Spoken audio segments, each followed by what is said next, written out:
Hello, I'm Mika Brzezinski, helping those who need it the most. Tuesday on Eyewitness News this morning, we'll tell you about a one-of-a-kind clinic that's opening in Connecticut. Then at 7, Nancy Aborn has some sweet treats for you. And of course, Joe Fury will have Connecticut's most accurate forecast. And Mike Allen with live traffic reports from 5:30 to 8 a.m.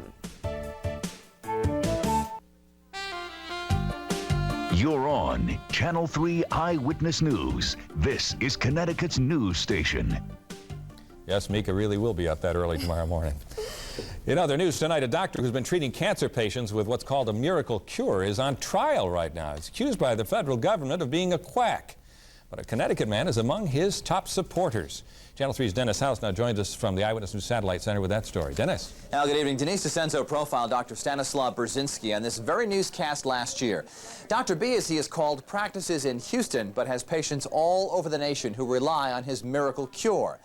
Now he's on trial, and if convicted of using a drug that the FDA hasn't approved for widespread use, Dr. B could go to prison for life. Let us live another day. FDA, go away. Let us live. Supporters of the controversial doctor demonstrated in front of the Houston courthouse, where the federal government is taking on the man some call Superman. This is a trial about democracy, about the right of people to make free choice to use the treatment whichever they want.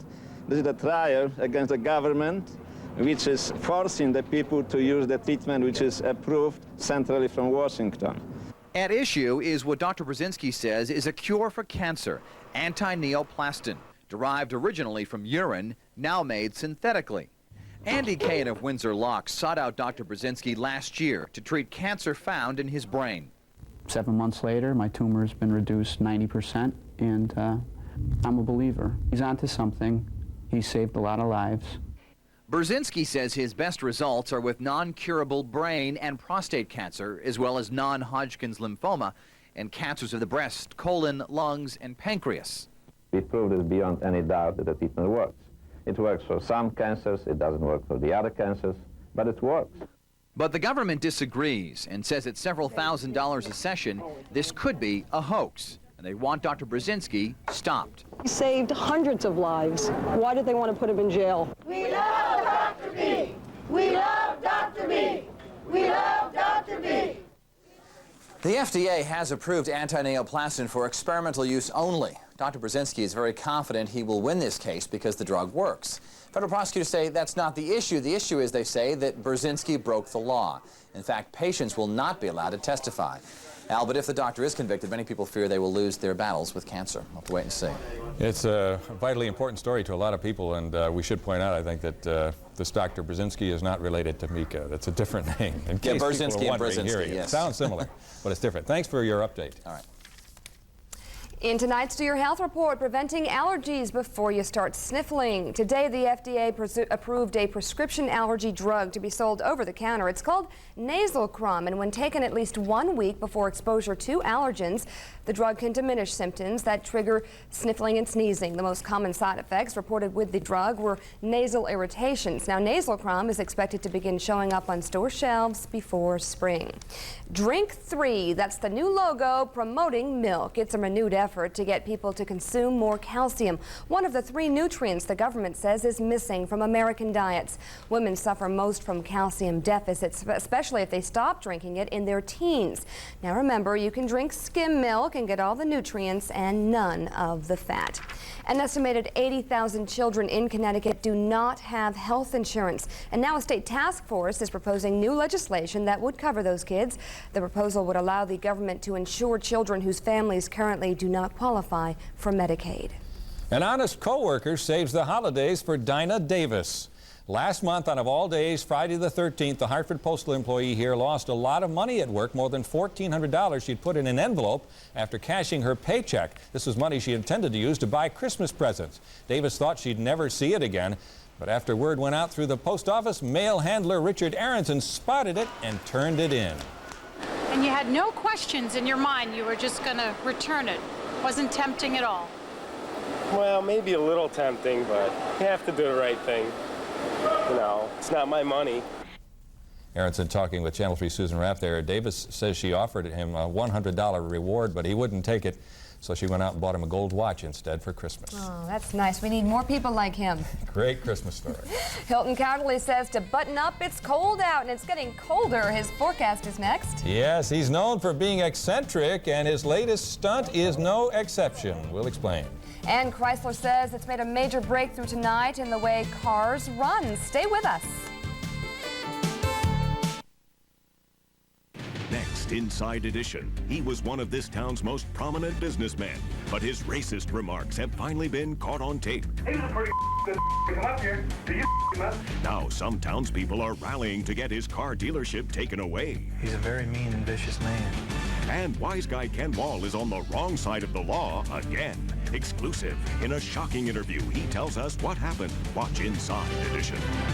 Weeknights at 7, right here on Channel 3. Tonight on The Late Show, kids tell jokes and comedian Tracy Ullman. Man, TV never looked so good. You know, with radio, you have to use your imagination. Tonight on Dave.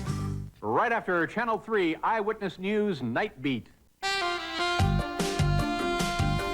The British weather has proven too cold for the penguins. Zookeepers in Sussex are giving the animals hot water bottles to keep warm. The Humboldt penguins, bred at the zoo, are not used to extreme weather.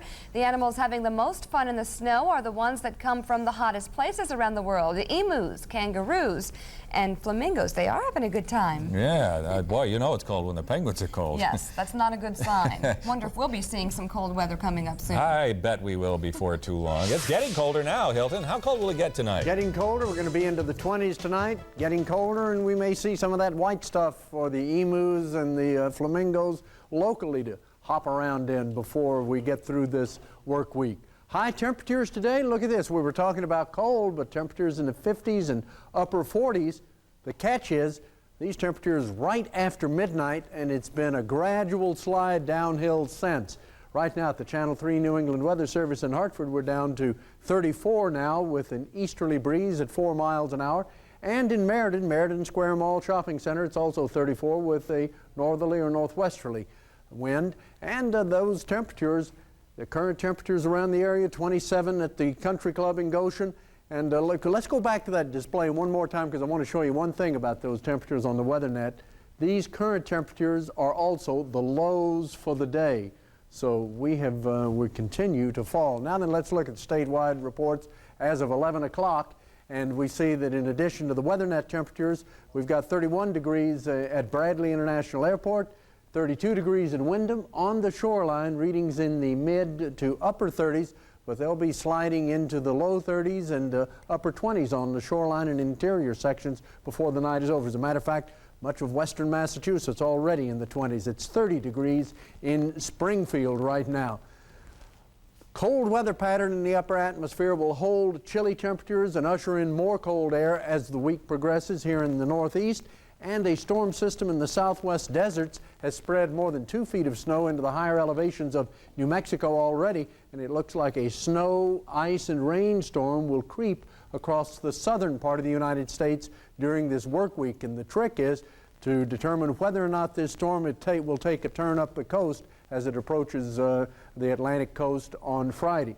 But in the meantime, the next couple of days, simply cold with a chance of flurries Tuesday afternoon. Here's your forecast for tonight.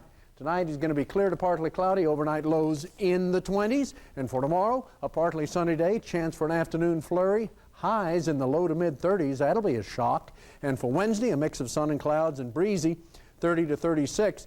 And some of our guidance indicates that a pretty good chance of a snowstorm developing Friday night, ending on Saturday morning. So that's why we have flurry symbols for the daytime hours of Friday and Saturday. Have to watch that one. Yeah. Need to see some snow, I think, for the ski slopes. We do.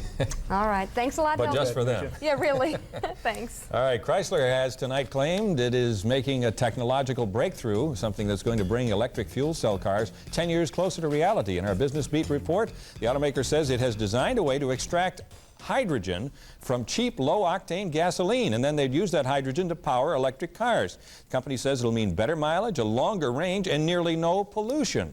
And it hopes to have a prototype of the fuel cell car in 7 years' time. Connecticut dairy store magnate Stu Leonard Jr. went straight to the people tonight. He had his own web page discussion live on the World Wide Web tonight. He wanted to hear how residents feel about his controversial plans to build a new dairy store and processing facility in the town of Orange. The stock market today notched its first record high of 1997 in very heavy trading. The Dow Industrials up 23 points to hit 6,567.